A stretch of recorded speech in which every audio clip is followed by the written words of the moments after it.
AQSh immigratsiya agenti Minneapolisda ayolni otib o'ldirdi. AQSh immigratsiya agenti Minneapolis shahrida 37 yoshli ayolni otib o'ldirdi. Bu esa mahalliy amaldorlar Trump ma'muriyatining bu o'zini himoya qilish degan fikrini rad etgani sababli so'zlar urushiga sabab bo'ldi. Ichki xavfsizlik departamenti Rene Nicole Good ismli ayol immigratsiya va bojxona nazorati ICE agentlarini bosib o'tishga uringan zo'ravon qo'zg'alonchi bo'lganini aytdi.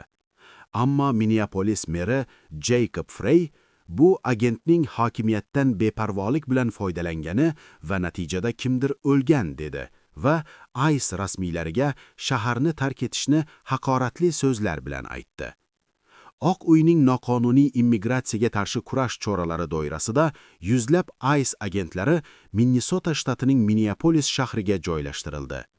Ijtimoiy tarmoqlarga tomoshabinlar tomonidan joylashtirilgan videolarda chorshanba kuni ertalab mahalliy vaqt bilan soat 10:25 atrofida sodir bo'lgan otishma lahzasi aks etgan ko'rinadi. Kanal rivoji uchun like bosing va obuna bo'ling.